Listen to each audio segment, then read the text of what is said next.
नमस्कार दोस्तों, स्वागत है आपका अपने डेली अपडेट्स यूट्यूब चैनल पर। हम बात करेंगे तमाम भर्तियों के लेटेस्ट अपडेट को लेकर, जो आपकी परीक्षा एवं पढ़ाई से संबंधित होंगी। इसलिए वीडियो को जल्दी से लाइक, शेयर, सब्सक्राइब कर दें, जिससे आप सभी को इसी प्रकार की सटीक जानकारी मेरे वीडियो के माध्यम से लगातार प्राप्त होती रहेंगी। बात करते हैं आज की महत्वपूर्ण खबरों की। आज की सबसे महत्वपूर्ण खबर जो कि सभी अखबार पत्रों में छाई हुई हैं, तो हम बात करेंगे प्राथमिक शिक्षक भर्ती, माध्यमिक शिक्षक भर्ती के बारे में। तो प्राथमिक से माध्यमिक तक के स्कूलों में होंगी नियुक्ति। आदर्श आचार संहिता लागू होने के बाद रुकी थी सभी प्रक्रियाएं।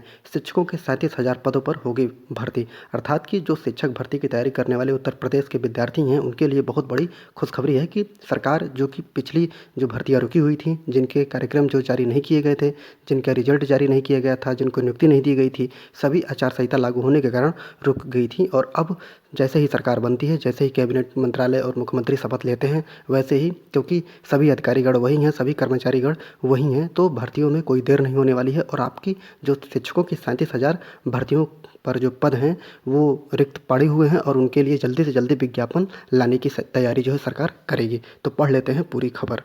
विधानसभा चुनाव के परिणाम घोषित होने के साथ ही आदर्श आचार संहिता के कारण रुके हुए काम फिर से शुरू होंगे। सरकारी स्कूलों में शिक्षकों के 37,000 से अधिक पदों पर भर्ती जल्द जो है शुरू की जाएगी। बेसिक शिक्षा परिषद के प्राथमिक स्कूलों में 17,000 सहायक अध्यापकों की भर्ती होगी। सरकार ने 24 दिसंबर को 68,500 एवं 69,000 शिक्षक भर्ती के खाली पद जो हैं वो 17,000 पदों पर नई भर्ती की घोषणा की थी, लेकिन इससे पहले ही विज्ञापन जारी हो गया और 8 जनवरी को चुनाव की अधिसूचना जारी कर दी गई है। तो जैसा कि आप सभी को पता है कि जल्दीबाजी में जब विद्यार्थियों ने लखनऊ विधानसभा का घेराव किया था, तो सरकार ने जल्दी से जल्दी 17,000 वैकेंसियों की सूचना दे दी थी कि आप लोगों की जो प्राथमिक की शिक्षक भर्ती आएगी वो 17,000 की सूचना के तहत आएगी। लेकिन उस पर विज्ञापन जारी होता, उस पर काम शुरू होता कि उत्तर प्रदेश में आचार संहिता लागू हो गई और जिसके कारण सभी काम ठप पड़ गए थे। तो अब वही सरकार है, वही मुख्यमंत्री है, वही कर्मचारी, वही अधिकारी हैं, तो अब उसमें कोई ज़्यादा देर नहीं लगने वाली है। अब ये जल्दी से जल्दी ये प्रक्रिया शुरू होगी, क्योंकि कैबिनेट की पहली बैठक के द्वारा ही आदेश जब पारित हो जाएगा, उसके बाद 17,000 की जो भर्ती है आपकी प्राथमिक की, उसका काम शुरू हो जाएगा। तो इंतज़ार करिए, सिलेबस देखते रहिए, पढ़ाई करते रहिए, क्योंकि अब शिक्षकों और शिक्षक ही नहीं बल्कि उत्तर प्रदेश में जितने भी विज्ञापन रोके गए थे या आने वाले हैं, सबका काम शुरू हो जाएगा। अगली खबर है 69,000 शिक्षक भर्ती में जो 6800 की चौथी सूची सरकार ने जारी की थी जल्दीबाजी में, वो तो मैटर कोर्ट में है। तो उसके बारे में देख लेते हैं कि 69,000 सहायक अध्यापक भर्ती के चौथे चरण में चयनित आरक्षित वर्ग एवं विशेष आरक्षित वर्ग के 6800 अभ्यर्थियों की भर्ती भी चुनाव के कारण फंस गई थी। बेसिक शिक्षा परिषद के सचिव प्रताप सिंह बघेल ने 5 जनवरी को जो चौथी सूची है वो जारी की थी और जिला आवंटन एवं जिलों में काउंसलिंग कराने से पहले ही चुनाव की अधिसूचना मतलब कि आचार संहिता उत्तर प्रदेश में लागू कर दी गई और विद्यार्थी 6800 भर्ती को लेकर पहुंच गए कोर्ट। और आप सभी को पता है कि मैंने वीडियो के माध्यम से लगातार बताया है कि 6800 की भर्ती नहीं होने वाली, क्योंकि कोर्ट ने इस पर रोक लगा दी है और बताया है कि अगर 69,000 शिक्षक भर्ती में 6800 भर्ती को जोड़ा जाएगा तो ये गलत है, क्योंकि विज्ञापन निकलने के बाद, नियुक्ति होने के बाद इसमें आप पद नहीं जोड़ सकते हैं। अगर आपको पद भर्ती देनी ही 6800 की, तो उसका नया विज्ञापन निकालिए। और कोर्ट ने सीधे ही बोला है कि अगर 69,000 शिक्षक भर्ती में आरक्षण में घोटाला हुआ है, तो जो विद्यार्थी आरक्षण घोटाले के तहत उसमें नियुक्ति पा चुके हैं उनको पहले बाहर निकाला जाए, उनकी जगह पर ही 6800 विद्यार्थियों को नियुक्ति दी जाएगी। तो सरकार ने पहले तो सरकार अपना मान नहीं रही थी कि हमने भ्रष्टाचार किया है, हमसे गलती हुई है, लेकिन बाद में जब बच्चों ने साक्ष्य प्रस्तुत किए तब जाकर सरकार ने माना कि हमसे गलती हुई है। तो अब सरकार को देखते हैं कि सरकार क्या बोलती है, कोर्ट के सामने क्या डिसीजन होता है। क्या 69,000 शिक्षक भर्ती में जो घोटाले के तहत विद्यार्थी शामिल कर लिए गए थे, गलती से शामिल कर लिए गए थे, आरक्षण उनको नहीं दिया गया था और उनकी जगह पर दूसरे विद्यार्थियों को शामिल कर लिया गया, क्या उनको बाहर निकालती है? अगर बाहर निकालेगी तभी 6800 विद्यार्थियों की उसमें नियुक्ति होगी, नहीं तो एक नया विज्ञापन के तहत उनको नियुक्ति दे दी जाएगी। और जब उन्हीं को नियुक्ति नहीं दी जाएगी बल्कि वो विज्ञापन आएगा तो सभी विद्यार्थियों के लिए आएगा और सभी विद्यार्थी उसमें आवेदन कर सकेंगे। तो अब देखना है कि 6800 विद्यार्थियों की नियुक्ति कैसे होती है। बाहर निकाला जाता है 69,000 शिक्षक भर्ती में से विद्यार्थियों को, तब दिया जाएगा कि उनको अलग से नियुक्ति दी जाएगी। जो भी खबर होगी आपको वीडियो के माध्यम से मैं लगातार बताता रहूँगा। अगली खबर उत्तर प्रदेश में शिक्षक भर्ती की तैयारी करने वाले अर्थात टीजीटी पीजीटी की तैयारी करने वाले विद्यार्थियों के लिए महत्वपूर्ण खबर है, जिसमें आज अखबार पत्रों में निकाला गया है कि शिक्षकों एवं प्रधानाचार्यों के 7,000 पदों पर जारी होगा विज्ञापन। सहायता प्राप्त माध्यमिक विद्यालयों में शिक्षकों के तकरीबन 5,000 एवं प्रधानाचार्य के लगभग 2,000 पदों पर भर्ती का विज्ञापन भी जारी होगा। उत्तर प्रदेश माध्यमिक शिक्षा सेवा चयन बोर्ड ने दिसंबर में रिक्त पदों की सूचना ऑनलाइन मांगी थी, जिसमें टीजीटी एवं पीजीटी के लगभग 5,000 रिक्त पद मिले थे, जबकि प्रधानाचार्य के 2,000 से अधिक खाली पदों पर चयन होना है। तो अक्टूबर 2019 तक चयन बोर्ड को प्रधानाचार्य के 1453 रिक्त पदों की सूचना मिली थी, जिसके बाद 500 से अधिक पद और खाली होने की जानकारी मिल गई है। तो महत्वपूर्ण ये है कि टीजीटी पीजीटी के जो 5,000 अधियाचन आ चुके हैं, उनमें से 1,000 पदों का जो है समायोजन होना है, जो कि 2000 टीजीटी पीजीटी 2021 के विद्यार्थियों का समायोजन होगा, जिससे कि 4,000 पद आपके खाली हो जाएंगे केवल टीजीटी पीजीटी के लिए। विद्यार्थी चयन बोर्ड जाएंगे और विद्यार्थियों की मांग ये है कि फिर से पोर्टल को खोला जाए और नया अधियाचन मंगवाया जाए, और जिससे कि रिक्त पदों की जो संख्या है वो बढ़ सकेगी, और 22,000 जो पद हैं तदर्थों के उसको भी इसमें शामिल किया जाए, और कुल मिलाकर 28 से 30,000 पदों के लिए टीजीटी पीजीटी का विज्ञापन जारी किया जाए। तो अब देखना है विद्यार्थी, अब जैसे ही कैबिनेट की मंत्रिमंडल की बैठक होती है उसके बाद ही कुछ डिसीजन लिया जाएगा, उसके बाद ही देखते हैं चयन बोर्ड अधियाचन के लिए नया पोर्टल खोलता है कि नहीं खोलता है। क्योंकि विद्यार्थियों का सीधा कहना है कि 27 से 28,000 पद खाली हैं और हमको उतने ही पदों का अधियाचन चाहिए, उतने ही पदों के लिए विज्ञापन चाहिए। इसके लिए विद्यार्थी लगातार चयन बोर्ड पर दबाव बनाने की कोशिश भी करेंगे। तो सभी विद्यार्थी एक हो जाएं और दबाव बनाए बिना आप लोगों का अधियाचन जो विज्ञापन नहीं आने वाला है। तो जो भी खबर होगी आपको वीडियो के माध्यम से लगातार मैं बताता रहूँगा। तो अगली खबर है, राजकीय विद्यालयों में 2,500 से अधिक पद फंसे पड़े हैं। तो इसके अलावा राजकीय विद्यालयों में पहले से स्वीकृत 2,500 से अधिक पदों पर भर्ती भी शुरू होगी। अपर निदेशक राजकीय अंजना गोयल ने संयुक्त शिक्षा निदेशकों से दिसंबर के पहले सप्ताह में रिक्त पदों की सूचना मांगी थी।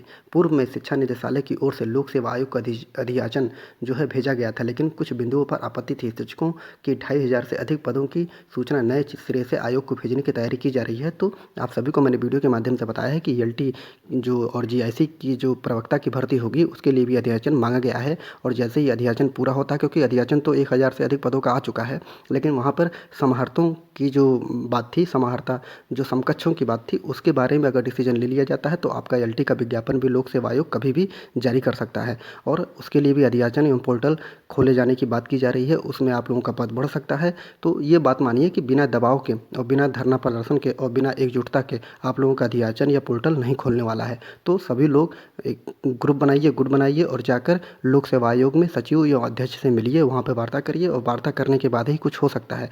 युवा मंच के अध्यक्ष अनिल सिंह एवं प्रतियोगी मोर्चा के अध्यक्ष विक्की खान लगातार, चाहे वो शिक्षा चयन आयोग हो या लोक सेवा आयोग हो, टीजीटी पीजीटी एलटी के विज्ञापन के लिए लगातार उन पर दबाव बना रहे हैं। तो आप लोगों को उनको सहयोग करना चाहिए, और आप लोगों का ये मान के चलिए कि निश्चित ही आप लोगों का विज्ञापन आएगा, लेकिन दबाव के बाद ही आ सकता है। आप लोगों का अधिक से अधिक विज्ञापन तो आएगा, कम सीटों पर आएगा, तो कम सीटों का कोई मतलब ही नहीं है, क्योंकि बहुत ही कम विद्यार्थी सेलेक्ट होंगे, और कुछ ही विद्यार्थियों का एक वर्ग है जो कि उनकी तैयारी भरपूर है, वो बैठेंगे, उनका सिलेक्शन हो जाएगा। लेकिन अगर अधिक से अधिक सीटें आएंगी तो अधिक से अधिक विद्यार्थी जो हैं सफल हो सकेंगे। इसके बारे में जो भी खबर होगी आप लोगों को वीडियो के माध्यम से मैं लगातार बताता रहूँगा। अगली खबर, एडेड जूनियर के 1894 पदों का रास्ता साफ हो चुका है। एडेड जूनियर के हाई स्कूल के विद्यार्थियों के लिए बहुत बड़ी खुशखबरी है, जो कि आप लोगों का जो पेपर हुआ था 1894 पदों का, उसका रास्ता साफ होता हुआ दिखाई दे रहा है। प्रदेश में सहायता प्राप्त जूनियर हाई स्कूलों में सहायक अध्यापकों के 1504 एवं प्रधानाध्यापकों के 390 अर्थात कुल 1894 पदों का रास्ता साफ हो चुका है। अब जो इसका रिजल्ट फाइनल रिजल्ट आना था, अब वो कभी भी आप लोगों का फाइनल रिजल्ट जैसे ही सरकार बनती है उसके आदेश से कभी भी आप लोगों का फाइनल रिजल्ट आ सकता है। क्योंकि जैसे कि आप लोगों को पता है कि यूपी टीईटी पेपर के नाते पीएनपी ने इस पर ध्यान नहीं दिया। उसके बाद जैसे ही इस पर ध्यान देना शुरू होना ही था, तब तक कि उत्तर प्रदेश में आचार संहिता लागू हो गई। अब चुनाव खत्म हो चुका है, सभी परेशानियां खत्म हो चुकी हैं, सरकार वही है। अब जल्दी से जल्दी शासन के आदेश के द्वारा आप लोगों की जो नियुक्ति है, जल्दी से जल्दी आप लोगों को नियुक्ति मिलेगी। 1894 पदों पर जल्दी से जल्दी भर्ती होगी। जो भी खबर होगी आप लोगों को वीडियो के माध्यम से मैं बताता रहूँगा। अगली खबर, 1947 भर्ती के लिए इंतजार। मुख्यमंत्री की घोषणा के अंतर्गत निर्मित 35 एवं अल्पसंख्यक विभाग की ओर से प्रधानमंत्री जन विकास योजना में निर्मित 49 कुल 84 विद्यालयों में, जो राजकीय विद्यालयों में शिक्षकों एवं शिक्षणेतर कर्मचारियों के 1947 पदों पर भर्ती की प्रक्रिया भी जल्द शुरू होगी। विशेष सचिव जो हैं शंभू कुमार ने 24 दिसंबर को इन पदों के सृजन का आदेश जारी कर दिया था। तो सबसे महत्वपूर्ण खबर ये है इस भर्ती में भी जिस प्रकार ईएलटी के टीचर होते हैं यही टीचर इसमें भी नियुक्त किए जाएंगे। तो क्या पता इसमें जो भर्तियां निकाली जाएंगी ईएलटी के साथ ही इसको जोड़ दिया जाए या तो अलग निकाला जाए। तो जो भी होगा इसके तहत भी ईएलटी के ही विद्यार्थी इसमें नियुक्त किए जाएंगे। तो मैंने एक बार वीडियो बना कर आप लोगों को बताया था कि कैसे ईएलटी के जो सीटें हैं आप लोगों की अधिक से अधिक बढ़ेंगी, क्योंकि 84 नए राजकीय विद्यालयों की स्थापना की गई है और उसमें शिक्षकों की नियुक्ति की जानी है। तो आप लोगों का अगर जोड़ के आता है ईएलटी के साथ आता है लोक सेवा आयोग निकालता है तो ये मान के चलिए कि अधिक से अधिक ईएलटी का विज्ञापन आप लोगों के आने की उम्मीदें हैं और इसके लिए भी कार्य जल्दी से जल्दी किया जाएगा। तो 1947 जो शिक्षक भर्ती है उसके लिए भी कार्य योजना आगे बढ़ रही है, क्योंकि अध्यक्ष महोदय ने इसके लिए आदेश जारी कर दिया है। अगली खबर प्रधानाचार्य भर्ती को लेकर है। 8 साल बाद प्रधानाचार्य भर्ती का साक्षात्कार कल से शुरू किया जाएगा।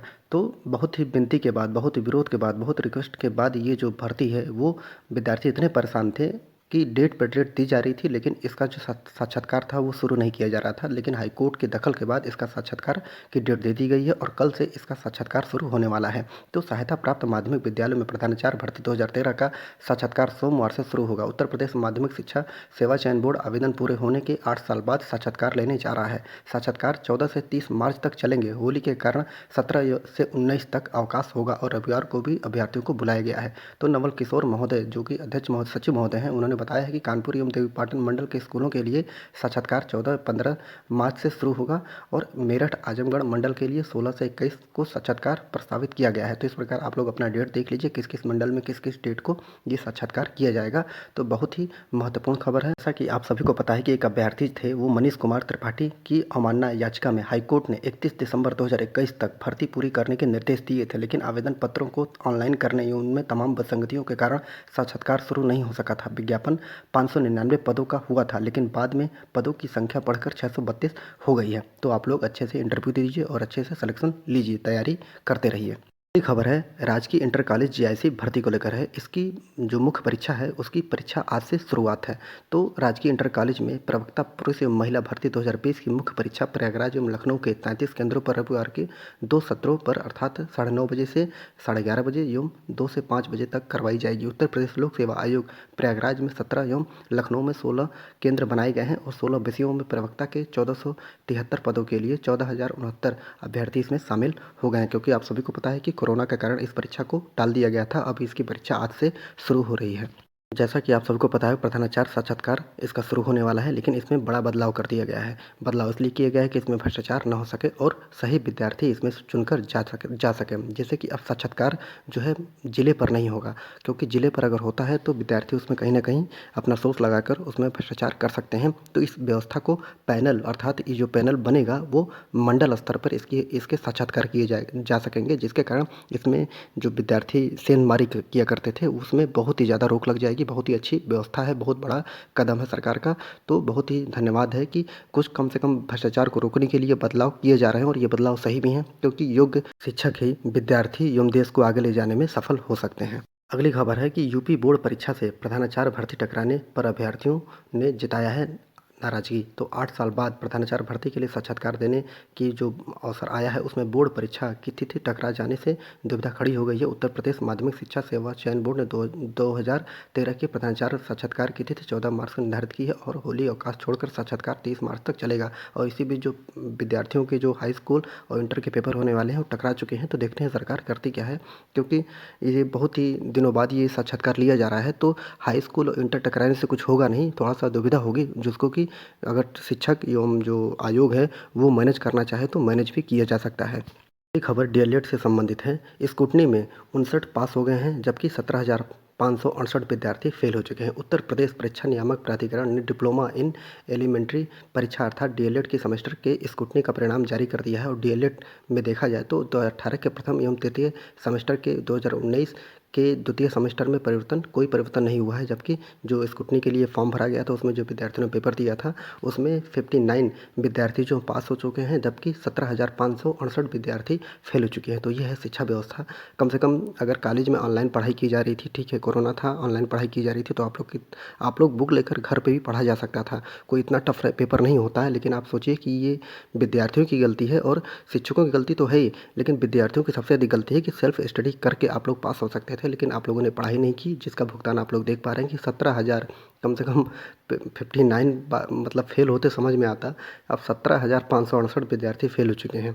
तो 2017-18 प्रथम, द्वितीय, तृतीय सेमेस्टर का परिणाम घोषित कर दिया गया है। एनटीटी 2021 और डीपीएड 2016-17 का भी परिणाम जारी कर दिया गया है। आप लोग अपना रिजल्ट देख लीजिए, कौन से 59 विद्यार्थी जो बेचारे बहुत लकी विद्यार्थी हैं, जिन्होंने हल्का फुल्का मेहनत किया होगा, वो पास हो चुके हैं, जबकि 17,568 विद्यार्थी फ़ेल हो चुके हैं। ये जो विद्यार्थी फ़ेल हुए हैं, कम से कम अपना स्वतः मूल्यांकन कर सकते हैं कि आप लोगों ने कितनी पढ़ाई की थी और आप लोग दिन भर करते क्या हैं। अगली खबर है पुलिस विभाग से। पुलिस विभाग में अक्षम कर्मियों को रिटायर करने के दिशा निर्देश जो हैं वो जारी कर दिए गए हैं। 50 वर्ष या उससे ऊपर के कर्मियों की छँटनी होगी। तो एक बायोडाटा मंगवाया गया है सभी लोगों का जो 50 वर्ष से ऊपर हैं पुलिसकर्मी। अगर वो लोग अनफिट दिखाई देते हैं, काम करने लायक नहीं दिखाई देते हैं, तो उनको ज़बरदस्ती रिटायरमेंट थमा दिया जाएगा। और ये बात सही है कि अगर आप काम नहीं कर रहे हैं, किसी लायक नहीं हैं, तो आप लोग बिल्कुल ही रिटायरमेंट ले लीजिए। आपकी जगह पे एक युवा आकर देश की भलाई एवं प्रदेश की सुरक्षा अच्छे तरीके से कर सकता है। तो देखते हैं पूरी खबर। डीजीपी मुख्यालय ने पुलिस की सभी इकाइयों में जो 50 वर्ष या इससे अधिक उम्र के जो तृतीय एवं चतुर्थ श्रेणी के अक्षम जो कर्मचारी हैं, उनको अनिवार्य रूप से रिटायर हेतु उनकी सूचना 20 मार्च तक उपलब्ध कराने के दिशा निर्देश दे दिए हैं। ऐसे कर्मचारियों की सूची जो है 20 मार्च तक देनी है और 26 अक्टूबर 1985 के जीओ के तहत ये कार्रवाई की जाएगी। तो मेरा मानना है कि केवल पुलिस विभाग में ही क्यों ऐसा किया जा रहा है, जहाँ पर कोई भी विभाग हो उत्तर प्रदेश में, चाहे वो देश में कोई भी विभाग हो, जहाँ पर 50 से ऊपर या 40 से ऊपर जो भी लोग काम नहीं करते हैं, केवल सरकारी नौकरी पाकर दामाद की तरह व्यवहार करते हैं, वो तनख्वाह उठाते हैं, काम करने से कोई मतलब नहीं है, देश के जीडीपी में उनका कोई भी योगदान नहीं है, तो बिल्कुल भी उनको रिटायरमेंट दे देना चाहिए और उनको अगर नहीं निकलता तो ज़बरदस्ती निकाल देना चाहिए। और वहाँ पर नए विद्यार्थियों को, नए लोगों को जो देश को एवं जीडीपी में कुछ भी अपना योगदान दे सकें, उनको यहाँ पर नियुक्त करना चाहिए। ये कुल पुलिस विभाग के साथ ही नहीं बल्कि सभी विभागों में इस व्यवस्था को लागू करना चाहिए। तभी जाकर लोगों का जो मोह भंग है प्राइवेट एवं सरकारी नौकरियों से, ये मोह भंग होगा। क्योंकि सरकारी नौकरी को लोग सोचते हैं कि एक बार पा गए तो ये अब दोबारा हमसे कोई छीन नहीं सकता है। तो इस व्यवस्था को सभी विभागों में जल्दी से जल्दी लागू कर देनी चाहिए। अगली खबर है कि अब कॉलेजों में पीएचडी एवं नेट के बिना भी शिक्षक बनने का मौका लोगों को मिलेगा। विश्वविद्यालय एवं कॉलेजों में अब प्रोफेसर बनने के लिए पीएचडी एवं नेट राष्ट्रीय पात्रता परीक्षा को अनिवार्य नहीं रहेगी। आईआईटी की तर्ज पर विश्वविद्यालयों एवं कॉलेजों में भी लेटरल एंट्री से शिक्षक बन सकेंगे। इसके लिए विश्वविद्यालय अनुदान आयोग अर्थात यूजीसी इंडस्ट्री एवं अन्य क्षेत्रों में पेशेवरों को उच्च शिक्षण संस्थानों में लेटरल एंट्री के माध्यम से शिक्षक बनने का मौका दिया जा रहा है। इसके लिए जो नाम दिया जाएगा इसको, वो प्रोफेसर्स ऑफ प्रैक्टिस नाम दिया गया है। तो अब बहुत ही अच्छी खबर है, जो कि नामी ग्रामी जिन्होंने समाज में कुछ काम किया है, जो समाज में कुछ लोगों को बांट सकते हैं, अपने अनुभव शेयर कर सकते हैं, उनको अब नेट पीएचडी करने की कोई ज़रूरत नहीं है। अगर वो समाज को कुछ देने लायक हैं तो उनकी भी लेटरल एंट्री की जा सकती है। जैसे कि अब आईएएस में भी उच्च पदों पर ऐसी एंट्री की जा रही है और हर विभागों में भी ऐसी एंट्री की ज़रूरत है। क्योंकि ज़रूरी नहीं है कि आप डिग्री आपके पास हो तभी आप ज्ञान बांट सकते हैं। अगर आपके पास अनुभव हो जो देश को नई ऊंचाइयों तक ले जा सके, जो विद्यार्थियों में नई नैतिकता एवं कौशलता उत्पन्न कर सके, ऐसी कोई शिक्षा हो, तो बिल्कुल ही उनको इसमें नियुक्ति देनी चाहिए और देश को किसी प्रकार से आगे बढ़ना चाहिए। शिक्षा व्यवस्था में बहुत ही बड़ा कदम है, ये सराहनीय कदम है सरकार का। अब देखते हैं कि ये व्यवस्था जो है कब से लागू की जा रही है। क्या ये 2022 और 23 से ही ये व्यवस्था को लागू किया जाएगा, कि इसकी कोई डेट होगी कि इस समय से लेटरल एंट्री की जा सकेगी। जो भी खबर होगी आपको वीडियो के माध्यम से मैं लगातार बताता रहूँगा। अगर अभी तक आप लोगों ने चैनल को लाइक शेयर सब्सक्राइब नहीं किया है तो जल्दी से लाइक शेयर सब्सक्राइब कर लीजिए, क्योंकि इसी प्रकार की सटीक जानकारी आप लोगों को मेरे वीडियो के माध्यम से लगातार प्राप्त होती रहेंगी। पूरा वीडियो देखने के लिए बहुत बहुत धन्यवाद।